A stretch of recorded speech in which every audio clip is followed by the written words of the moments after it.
Olá, bem-vindo à EBV, Escola de Bíblia ao Vivo da Igreja Batista da Graça em Brasília. Estamos estudando fazendo estudos temáticos no livro do Apocalipse. Antes de iniciarmos o estudo de hoje, nós devemos fazer algumas observações iniciais. O que faremos são estudos temáticos no livro do Apocalipse. Não trataremos do livro como um jogo de palavras cruzadas, linguagem e expressão de Eugene Peterson. Isto é, nós não vamos tentar decifrar códigos obscuros, fazer contas, previsões. Aliás, como disse Reinhold Niebuhr, não pretendo ensinar tudo sobre a mobília do céu e a temperatura do inferno. Alguns autores tentam fazer isso. Nós trataremos de 11 grandes temas, à luz daquela percepção de Eugene Peterson, as últimas palavras. Escrituras, tratando do capítulo 1, versículos 1 a 11, que faremos hoje. Cristo, capítulo 1, versos 12 a 20. Igreja, capítulos 2 a 3. Neste ponto, faremos estudos específicos em cada uma das 7 cartas às 7 igrejas da Ásia. Adoração, capítulos 4 e 5. O mal, capítulos 6 a 7. Oração, capítulos 8 a 9. Testemunho, capítulos 10 a 11. Política, capítulos 12 a 14. Julgamento, capítulos 15 a 18. Salvação, capítulos 19 a 20. Céu, capítulo 21, versículos 1 até o capítulo 22, versículo 2, para depois fazermos uma conclusão geral no capítulo 22, versos 3 a 21 do livro do Apocalipse. A segunda observação que faço é que a última palavra, como digamos, a chave hermenêutica que Eugene Peterson utiliza, esta expressão significa decisiva, definitiva, irrevogável, final. O uso da expressão no comentário de Eugene Peterson significa não apenas que o livro do Apocalipse foi o último a ser escrito e que está em nossas Bíblias, mas também que é a revelação final e definitiva sobre estes temas, sobre estes assuntos. Nada de novo será revelado. Agora nós aguardamos apenas o cumprimento. Apocalipse tem 404 versículos e nestes há 518 referências a outros livros da Bíblia do Antigo Testamento. Por exemplo, Ezequiel, Daniel, Sofonias, Zacarias, Isaías e Êxodo. Portanto, a base do livro de Apocalipse é a Escritura. A base de nossa fé e prática é a Escritura Sagrada. Eugene Peterson comenta: Apocalipse é a palavra final das Escrituras e também a palavra final sobre as Escrituras. Terceira observação: o testemunho, ou seja, o martírio de João, o apóstolo, aconteceu a partir do exílio na ilha de Patmos no ano de 95 depois de Cristo. A mando do imperador romano Domiciano, João foi então exilado naquela ilha. Ele escreve assim: Eu, João, irmão vosso e companheiro convosco na aflição, no reino e na perseverança em Jesus, estava na ilha de Patmos, chamada Patmos, por causa da palavra de Deus e do testemunho de Jesus. Apocalipse capítulo 1, versículo 9.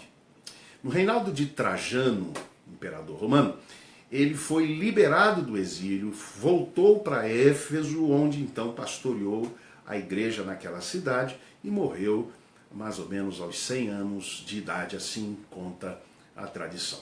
O livro de Apocalipse foi escrito, portanto, durante o reinado do imperador romano Domiciano, aquele que foi chamado de o Anticristo, e a segunda face de Nero, perseguidor dos cristãos, ferrenho perseguidor dos cristãos. O Apocalipse, prestem bem atenção nesse detalhe, ele não é uma mensagem futurista para passageiros de um avião em turbulência. É assim que trato desta questão. O livro teve uma mensagem para os seus primeiros destinatários, primeiros ouvintes, e depois tem uma mensagem também para nós. Mas nós não podemos ignorar esta primeira mensagem, o significado desta mensagem aos primeiros destinatários.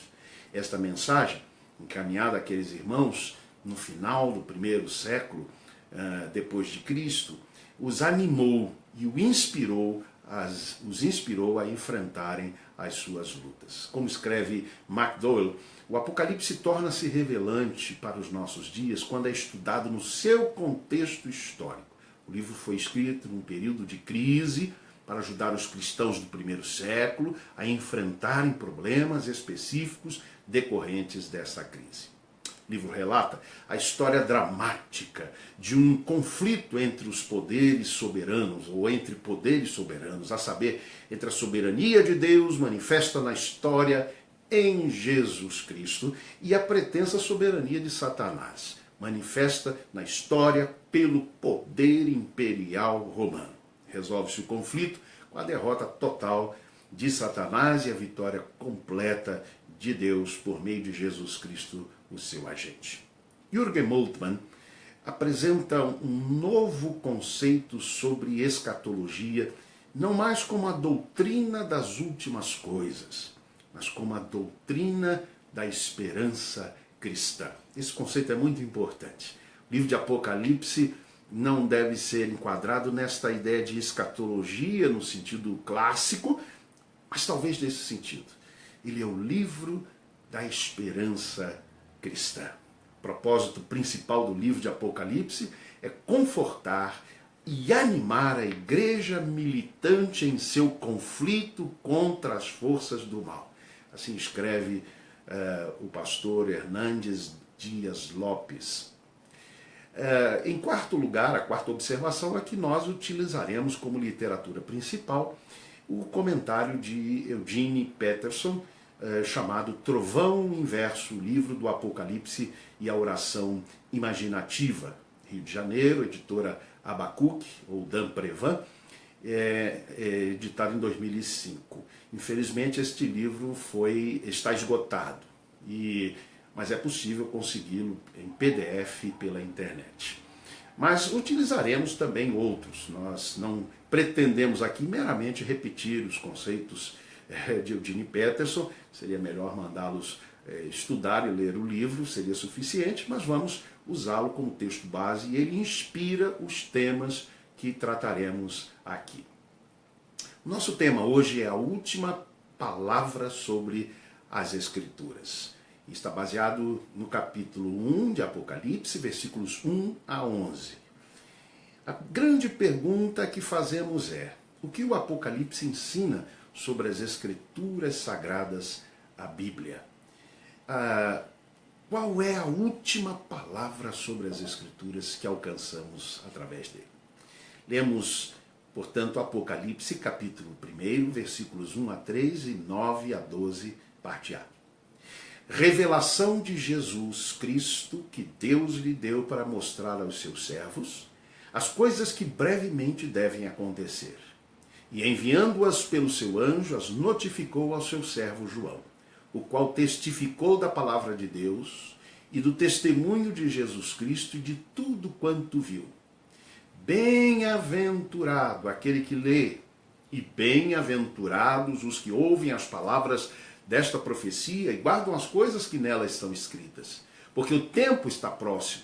Eu, João, irmão vosso e companheiro convosco na aflição, no reino e na perseverança em Jesus, estava na ilha chamada Patmos por causa da palavra de Deus e do testemunho de Jesus. Eu fui arrebatado em espírito no dia do Senhor e ouvi por detrás de mim uma grande voz, como de trombeta, que dizia: o que vês, escreve-o no livro, o grego, Biblion, e envia-o às 7 igrejas, a Éfeso, a Esmirna, a Pérgamo, a Tiatira, a Sardes, a Filadélfia e a Laodiceia, e voltei-me para ver quem falava comigo. Aprendemos pelo menos duas preciosas lições com este capítulo e com este tema, a última palavra sobre as Escrituras. Em primeiro lugar, a Escritura Sagrada é a palavra de Deus a nós.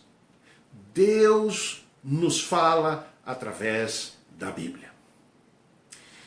Versículo 2 diz: João testificou da palavra de Deus e do testemunho de Jesus Cristo, de tudo quanto viu.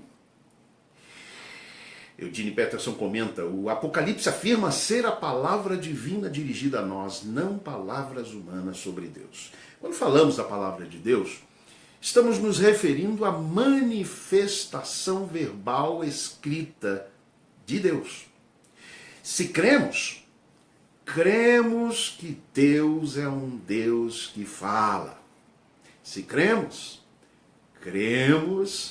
que Deus é um Deus que fala. Ele não apenas toma a iniciativa de revelar-se a nós, mas ele também reage às nossas orações. Ele responde, ele fala conosco. Ele fala, inclusive, naqueles momentos em que enfrentamos conflitos com o avanço e o poder do mal, como aconteceu com o Apocalipse. A Escritura revela que Deus é um Deus que sempre falou. Em Hebreus capítulo 1, versículos 1 a 3, texto muito conhecido, versículos 1 e 3, nós lemos assim: havendo Deus antigamente falado muitas vezes e de muitas maneiras aos pais pelos profetas, a nós falou-nos nestes últimos dias pelo Filho. Ele que é o resplendor da glória e expressão exata do seu ser. E o autor do Apocalipse nos diz no seu evangelho que Jesus Cristo, João foi também escritor do evangelho de João, João apóstolo, ele escreveu no evangelho que Jesus Cristo é a palavra de Deus encarnada. Em João capítulo 1, versículo 14, nós lemos assim: a palavra se tornou ser humano em Jesus, morou entre nós, cheia de graça e de verdade. Nós vimos a revelação da sua natureza divina, a natureza que ele recebeu como Filho único do Pai.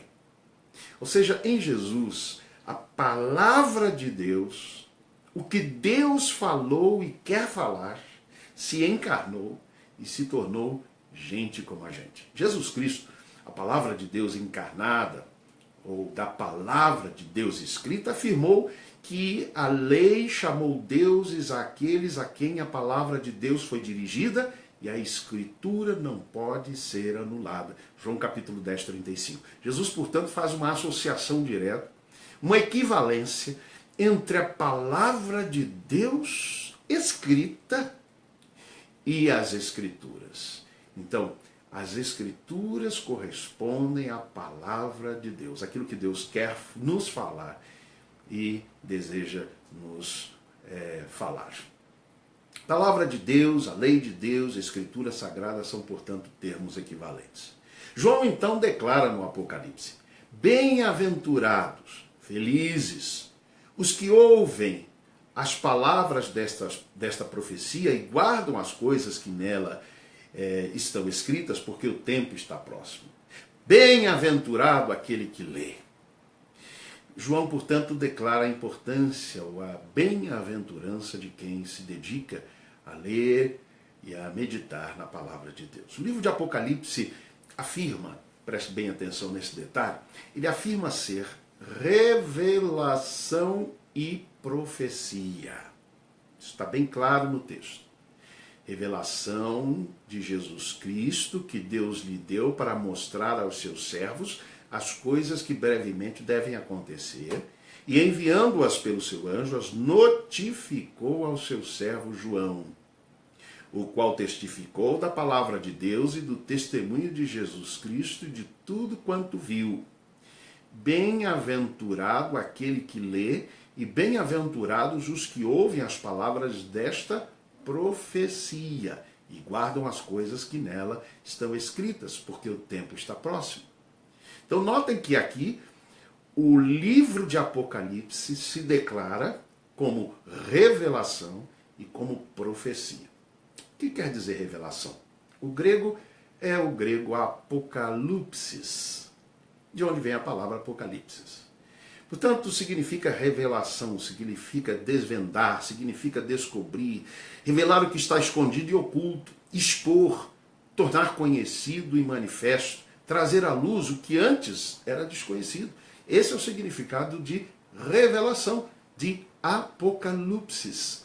Notem a diferença entre o significado da palavra e o significado atual de Apocalipse. Né? Normalmente, a ideia de Apocalipse é a ideia de catástrofe, de fim de mundo apenas. Pois Apocalipse quer dizer revelação. Segundo, o significado de profecia. E aqui eu preciso me deter um pouquinho mais, visto que há muita confusão sobre o termo profecia. O grego é profeteia. Profecia não é previsão. Como disse Eugene Peterson, profeta não é leitor da sorte. Quero repetir isso. Profecia não é previsão. Profeta não é leitor da sorte. Há muita gente se autodenominando profeta como aquele que vai lendo a sorte. Vai dizendo o que é que vai acontecer e o que é que não vai acontecer com a pessoa. Não é esse o sentido de profecia na Bíblia. Profeta é aquele que repete o que Deus está falando. Observe um detalhe. Deus proibiu que o seu povo ouvisse leitores de sorte. Está escrito em Deuteronômio capítulo 18, versículos 14 e 15.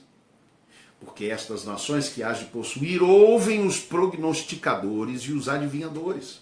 Porém, a ti o Senhor teu Deus não permitiu tal coisa. Repito. Porém, a ti o Senhor teu Deus não permitiu tal coisa. O Senhor teu Deus te levantará um profeta do meio de ti e teus irmãos como eu. A ele ouvireis. Notem que o próprio Moisés se identifica, se auto-identifica como profeta. Ele disse, o Senhor levantará um profeta como eu. Moisés era profeta. Por quê? Notem então este detalhe. Né? O texto nos diz que as pessoas, as outras nações pagãs, digamos assim, elas seguiam prognosticadores, leitores de sorte, adivinhos. E o Senhor disse, isso não é permitido a ti, mas eu vou levantar um profeta. Então o profeta aqui está em contraste com esses adivinhadores. O próprio Deus estabelece um conceito de profecia. Em Êxodo capítulo 7, verso 1, a Bíblia diz assim, então disse o Senhor a Moisés, eis que te tenho posto por Deus sobre Faraó, e Arão, o teu irmão, será o teu profeta. Tentem colocar a palavra adivinho, leitor de mão aqui na posição de Arão. Não encaixa. O que Deus estava dizendo é, dou a você, Moisés, a minha autoridade perante Faraó. Você vai ser meu representante diante de Faraó. E te encherei com o poder de Deus perante o Faraó, como traduz a King James. E seu irmão Arão será o teu porta-voz, como traduz a NVI. Profeta é porta-voz. Agora notem um outro detalhe. No primeiro livro de Samuel, nós temos a descrição do desenvolvimento da profecia em Israel. A revelação, ela é progressiva. Ela vai se expandindo e ampliando na medida que o tempo vai passando, até chegar no clímax em Jesus Cristo. Então, 1 Samuel 9,9, nós lemos assim, preste bem atenção. Antigamente, em Israel, indo alguém consultar a Deus, dizia assim, vinde e vamos ao vidente, ao Ra, porque o profeta Nabi de hoje, antigamente se chamava vidente, Ra. O vidente, clarividente, adivinho, estava na origem primitiva do profeta e da profecia. Aí pelo ano 1000 antes de Cristo, No século XVIII, entretanto, a profecia já era caracterizada, e foi o grande período, aquele que a gente chama de período clássico da profecia, com profetas como Isaías, Jeremias, Amós, Ezequiel. Esse é o período clássico da profecia. Qual é a característica da profecia nesse período? Assim diz o Senhor. O profeta era o porta-voz de Deus, não era um adivinho, não era um vidente, não era um clarividente. No final do primeiro século depois de Cristo, profecia não era previsão. O profeta não era um leitor da sorte, era um porta-voz de Deus. Ele dizia, assim diz o Senhor. O livro de Apocalipse afirma, portanto, ser revelação e profecia. Deus nos fala hoje primordialmente pela sua palavra. Palavra escrita. Já que não temos mais a presença do próprio Jesus aqui conosco.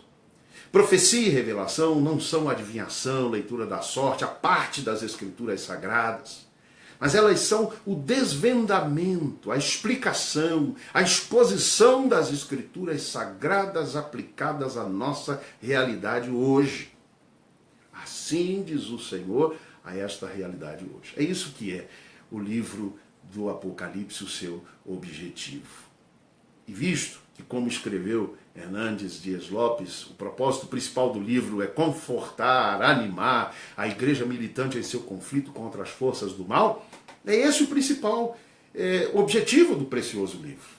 É isso que revelação e profecia, calcadas na Bíblia Sagrada, farão hoje, nos confortar, nos animar em nosso conflito contra as forças do mal. Esse é o principal objetivo. É claro que o Apocalipse traz algumas previsões de final dos tempos, mas esse não é o objetivo primordial.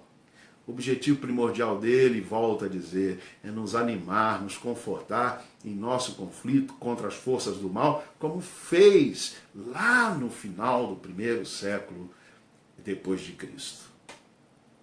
Bem-aventurado aquele que lê, bem-aventurados os que ouvem as palavras dessa profecia e guardam as coisas que nela estão escritas, porque o tempo está próximo. Felizes são aqueles que creem que Deus falou, mas continua falando ainda hoje para nos fortalecer, para nos confortar, para nos animar e respaldar em nossos conflitos contra as forças do mal. Infelizes são aqueles que creem que Deus não fala mais, que Ele não se importa com o avanço das forças do mal, inclusive em nossas próprias vidas. Infelizes aqueles que trocam a genuína palavra de Deus por palavras humanas, por leituras da sorte, por adivinhação. Segundo ponto e segundo aspecto que quero ressaltar é que a Escritura Sagrada deve ser lida e sentida. Nela nos encontramos com a presença sentida de Deus. João viu e ouviu o que escreveu. Antes de ser escrita, a palavra de Deus revelada a João foi intermediada pelos sentidos. Ela foi, primeiramente, sensorial. O Apocalipse faz referência aos sentidos, é muito interessante isso. Por exemplo, a audição é um tema central no Apocalipse. Aquele que tem ouvidos, ouça. Capítulos 2 e 3. Visão. João diz, voltei-me para ver quem falava. Há muitas visões no Apocalipse. Olfato se associa à oração. O incensário, que representa as orações da igreja, pode ser visto, seu aroma pode ser sentido. O paladar, congregação morna de Laodiceia, será vomitada porque perdeu o sabor. O pequeno rolo que era doce na boca, mas amargo no ventre, a palavra de Deus que João precisou comer. Paul Tillich, em sua teologia sistemática, ele fala sobre o misticismo como categoria essencial à natureza da religião e da fé. E ele traduz, ou ele explica o misticismo como a presença sentida de Deus. Neste sentido, é que a leitura e estudo das Escrituras Sagradas devem ser uma experiência mística, sensorial. João fala na sua primeira epístola 1 João capítulo 1, ele diz, falando sobre Jesus, a palavra de Deus encarnada, ele diz o que ouvimos, o que vimos com os nossos olhos, o que contemplamos e as nossas mãos apalparam. Isto testificamos a respeito da palavra da vida. Então notem como a relação com esta palavra há que ser sensorial também, e sobretudo, ele se refere aqui a Jesus Cristo como a palavra encarnada. Peterson fala sobre a vantagem e a desvantagem da palavra escrita. Diz que ela começou como comunicada através das palavras, ouvida, mas depois se tornou palavra escrita. Qual é a vantagem da palavra escrita? Ora, nós temos assim acesso ao fato de que Deus fala. Podemos conhecer a maneira que Ele nos fala, ou falou no passado, e há que nos falar. E podemos ver os resultados. Mas ele ressalta uma desvantagem da palavra escrita. É que muitas vezes corremos o risco de reduzir a palavra a objeto de contemplação, como tem gente que faz, colocando a Bíblia apenas em exposição na casa, achando que o poder das Escrituras vem daí. Transformamos ou reduzimos a Bíblia a livro de estudo. Há ateus que fazem estudos maravilhosos na Bíblia, mas não creem. Aliás, Tiago diz que os demônios creem e estremecem. Ou como podemos reduzir a palavra de Deus à interpretação sem qualquer envolvimento pessoal. Aí ela se torna meramente abstrata. A revelação de Deus, meus irmãos, ela não visa informar, mas sim nos trazer a um envolvimento pessoal com Deus. Transformação. Interessante como os ataques satânicos têm se dirigido principalmente à palavra de Deus.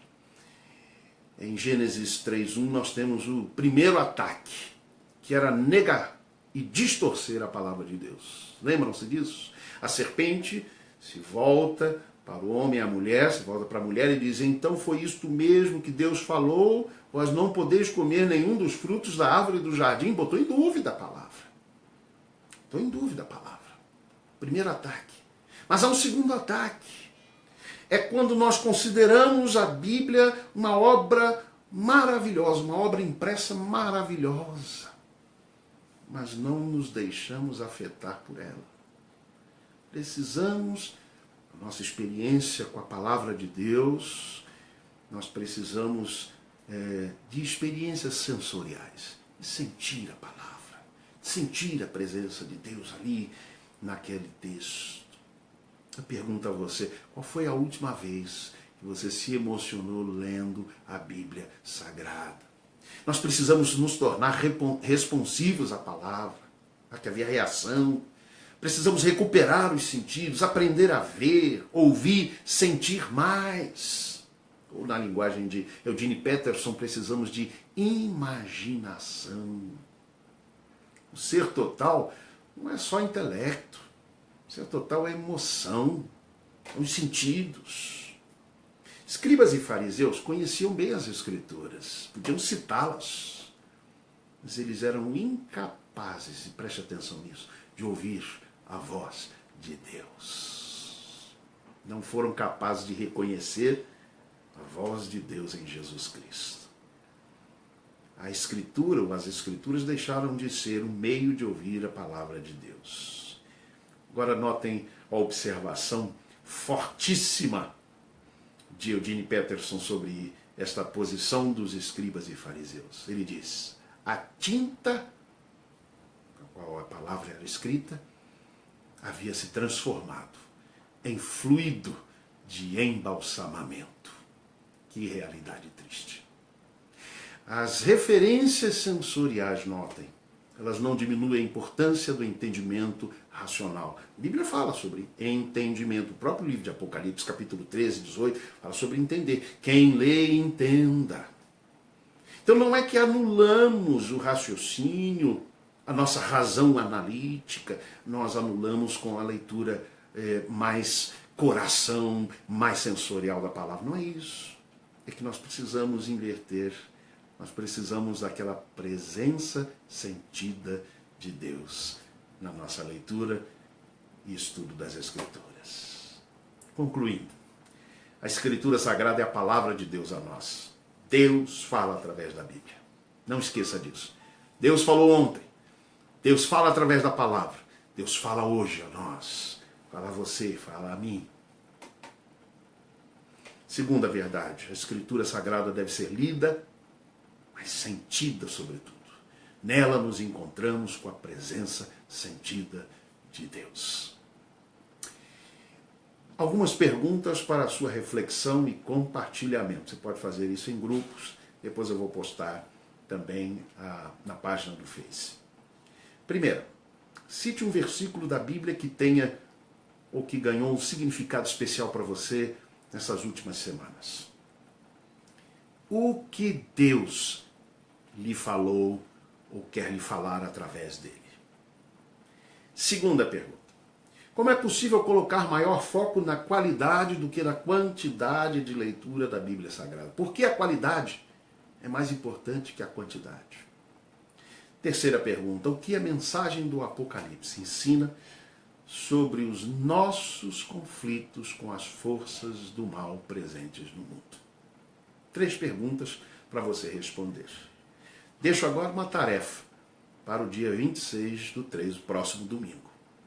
Ler Apocalipse capítulo 1, versículos 12 a 20. E nós vamos estudar sobre a última palavra sobre Cristo. Leia o capítulo 3 do mesmo nome do livro de Eugene Peterson, O Trovão Inverso. E que Deus nos abençoe.